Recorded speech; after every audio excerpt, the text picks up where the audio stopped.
Assalamualaikum warahmatullahi wabarakatuh. Waalaikumsalam warahmatullahi wabarakatuh. Terima kasih untuk Bapak Pimpinan SD Citayam 4, tempat Lina bekerja. Bapak mengizinkan Lina untuk mengganggu waktu istirahatnya di jam 5 sore ini. Lina punya tugas dari PPG dan tempat belajar Lina sekarang di Universitas Uhamka. Di sini Lina harus mengerjakan tugas LK 1.2, yaitu tentang mengeksplorasi penyebab masalah yang dihadapi di kelas yang berkaitan dengan peserta didik. Pada tugas kali ini kami diwajibkan untuk mencari penyebab masalah bukan hanya dari pendapat kami sebagai mahasiswa saja, tapi kami harus mencari narasumber dari orang-orang yang mengerti tentang dunia pendidikan. Salah satunya dari pimpinan, teman sejawat, juga dari ahli pendidikan. Jadi izinkan saya sore ini minta tolong sama Bapak untuk bantu saya untuk mencari solusi dari pendapat Bapak, baiknya harus bagaimana kami menyikapi masalah yang kami temui di sini. Untuk permasalahan yang pertama, Pak, di sini seringkali saya dapati siswa itu tidak ada motivasi dan semangat belajar pergi ke sekolah, Pak. Jadi keseringan siswa itu banyak absennya. Mesti guru harus telepon dulu, memberitahu orang tua, baru anak itu kembali ke sekolah. Tapi itu biasanya hanya seminggu atau 2 minggu. Keesokan harinya itu akan berkelanjutan seperti itu terus menerus.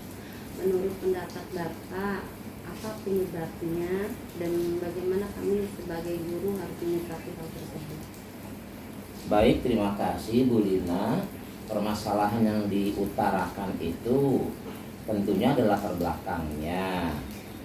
Tidak mungkin tiba-tiba anak menjadi tidak bersemangat belajar. Pasti ada sesuatu di belakangnya. Kita runtut ke belakang. 2-3 tahun ke belakang kita pernah mengalami satu kendala yang memang sangat berat buat dunia pendidikan, di mana COVID-19 pada waktu itu sedang begitu luar biasa melanda, ya. Pengaruh yang terjadi dalam pembelajaran tentunya adanya kebijaksanaan dari pemerintah bahwa anak mau tidak mau harus belajar di rumah. Kemudian anak diajarkan bagaimana belajar menggunakan gadget. Kemudian anak juga mau tidak mau dia harus pandai memanfaatkan waktu di rumah. Nah, ini tidak mungkin bisa tercapai kalau tidak ada kerjasama antara anak, orang tua, dan guru yang di sekolah. Nah, kerjasama itu kalau tidak dibangun dengan baik tentunya nggak akan lancar pembelajaran yang secara jarak jauh tersebut. Banyak orang tua yang terkendala tidak adanya medsos yang dia miliki atau gadget yang sesuai dengan seharusnya. Ada juga medsos yang cuman HP-nya satu dipakai rame-rame oleh keluarga tersebut. Bahkan mungkin ada HP tapi nggak punya kuota dan lain sebagainya. Pengaruh-pengaruh itu akan berdampak buruk kepada anak yang ketika dia ingin mengerjakan lalu ada sesuatu hambatan. Jika hambatan itu terus-menerus terjadi, mau tidak mau akan berpengaruh juga terhadap semangatnya. Nah, permasalahan tersebut bisa ditangani. Kenapa? Karena sekolah pun bersedia memberikan waktu tersendiri agar anak bisa belajar menggunakan WiFi di sekolah. Itu bahkan pemerintah sempat juga membangun tempat-tempat belajar anak yang ada WiFi-nya di lingkungan, baik lingkungan RT maupun lingkungan RW. Bisa jadi juga di satu tempat malah pengurus RT, pengurus RW berinisiatif membuat tempat anak-anak belajar gitu, ya. Kemudian dukungan dari orang tua yang terkadang mohon maaf adanya kegiatan yang berbarengan membuat dia harus memilih salah satunya. Dia harus bekerja, berangkat pagi, pulang malam, sementara anak yang membutuhkan perhatian. Akhirnya karena belajar di rumah hanya mengandalkan dari yang tidak bekerja, baik bapaknya atau ibunya, lama-kelamaan ada kejenuhan. Karena tidak semua orang tua bisa mendidik anaknya seperti guru mendidik muridnya. Gitu, lama-kelamaan kejenuhan itu membuat orang tua akhirnya bisa bertambah kesel, kemudian keluarlah marah-marahnya karena anaknya udah disuruh kemudian juga tidak mau, atau banyak juga alasan yang dibuat gitu. Selanjutnya ada juga memang dari faktor anaknya. Faktor anaknya yang maaf, tidak ada anak yang bodoh. Namun banyak anak yang tidak memanfaatkan waktunya dengan baik. Dia lebih banyak bermain, kemudian dia lebih banyak menggunakan medsosnya buat sesuatu yang bukan untuk pelajaran dan lain sebagainya. Mungkin kendala-kendala itu bisa disiasati apabila kerjasama antara orang tua, guru dan anak tetap terjalin. Itu yang pertama. Begitu. Selanjutnya apa lagi? Permasalahan yang selanjutnya adalah siswa ini terlihat jenuh Pak pada saat proses pembelajaran berlangsung. Padahal kami sebagai guru sudah berusaha berinovasi, menggunakan alat belajar tambahan seperti alat peraga ataupun proyektor, video-video dari YouTube. Tapi terlihat kayaknya anak itu tetap aja kelihatan bosan ketika belajar. Jika kita kembali ke zaman dulu, guru itu menjadi sentral di kelas. Namun perubahan inovasi pendidikan mau tidak mau harus dirubah. Jika dulu guru yang jadi sentral, sekarang anak yang harus kita jadikan sebagai sumber pembelajaran juga tentunya gitu. Ya, kalau memang menggunakan istilah mungkin 70%-an itu aktivitas di anak, guru hanya 30% saja menjadi fasilitator.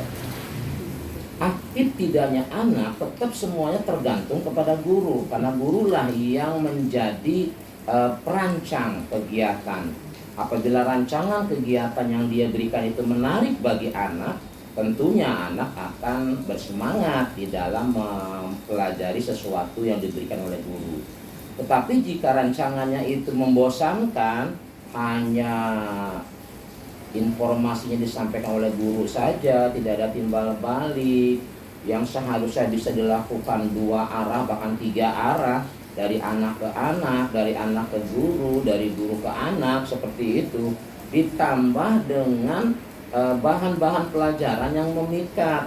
Tampilkan misalnya gambar-gambar atau cerita-cerita yang membuat anak terangsang untuk mendengarkan, untuk bertanya gitu, pancing oleh gurunya supaya anak itu tidak jenuh. Nah, kepandaian guru mengelola kelas inilah yang menjadi kata kunci gitu bagi anak untuk terbangkit kembali semangat belajarnya. Benar, guru memang sudah selalu berusaha, tapi perkembangan dunia pendidikan sekarang harus memaksa guru terus berubah, mengikuti perkembangan yang ada. Bahkan kalau memungkinkan selangkah di depan daripada muridnya, gitu, sehingga anak itu sudah selalu kangen dengan sekolahnya. Kenapa? Karena gurunya itu membuat dia semakin bertambah semangat belajar. Berarti gurunya harus lebih berinovasi lagi ya Pak, lebih mengembangkan diri ya. Pertanyaan yang nomor 3 Pak, ini permasalahan tentang matematika numerasi Pak. Dilihat di kelas itu rendah sekali minat siswa terhadap pembelajaran yang berkaitan dengan berhitung. Ya, jadi di Merdeka Belajar sekarang ini sedang digalakkan yang namanya literasi dan numerasi. Kebiasaan anak untuk selalu membaca ini yang sekarang sedang diangkat agar anak itu biasa mencari ilmu dengan cara membaca, baik dari perpustakaan, dari televisi, dari koran, dari mana saja yang kira-kira dia bisa lakukan itu kan untuk literasinya. Nah, numerasi ini salah satu pola yang agak sedikit berbeda dengan literasi gitu. Kalau numerasi, semakin banyak anak melakukan latihan terus ya, itu akan membuat otaknya itu terbuka dan ilmu yang dia latihkan itu akan nempel. Biar bagaimanapun hafalan itu nggak bisa dihilangkan gitu. Nah, anak untuk siswa SD makanya sudah diajarkan perkalian dari kelas 3, 4, 5, bahkan kelas 2 juga diajarkan. Tambah dan kurang pun udah diajarkan. Jangan bosan-bosan guru untuk mengulang. Misalnya sebelum masuk adakan tanya jawab, entah penjumlahan, entah pengurangan, entah perkalian. Rutinitas ini akan membuat anak itu menangkap apa yang sudah terjadi gitu. Misalnya dengan ujian, ketika dia bisa menjawab pertanyaan yang guru berikan, lalu dipuji, pinter kamu karena kamu bisa menjawab, masuk ke dalam kelasmu. Kemudian yang tidak bisa menjawab dengan benar, tidak harus disalahkan, kamu harus lebih banyak lagi menghafalnya. Mencoba dan mencoba itu sangat penting. Berikan masukan-masukan yang membuat dia itu bersemangat, tidak dengan cara menjatuhkan. Begitu. Jadi kalau di numerasi itu pembelajaran berkelanjutan. Betul, ya, berkelanjutan dan selalu berulang. Selalu diulang gitu. Pertanyaan terakhir nih Pak. Iya. Ini siswa sulit sekali menyelesaikan soal hot yang memerlukan kemampuan berpikir dan menelan tinggi. Sedangkan sekarang kan sekolah itu menggalakkan kita harus sering-sering memberikan soal hot yang pada anak. Betul sekali ya. Jadi di Merdeka Belajar ini penekanan siswa untuk menjawab suatu soal itu bukan lagi soal yang asal jawab, tetapi dia berpikir dari soal itu. Nah, berpikir, menghubungkan, kemudian mencoba menjawab soal yang diberikan. Latihan seperti itu harus terus dilakukan. Yang namanya baru, ketika dia nggak berhasil, itu bukan gagal gitu. Lanjutkan kembali, diulang kembali. Kalau anak sudah paham dengan soal-soal hot, karena dia harus bisa menghubungkan satu dengan yang satu yang lainnya, kemudian dia bisa merangkai menjadi sebuah jawaban yang benar.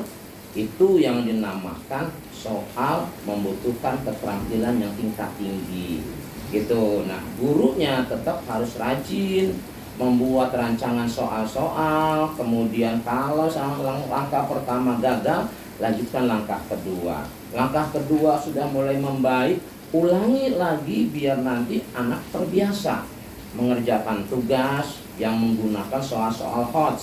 Begitu. Soalnya sama tapi intinya beda. Gitu.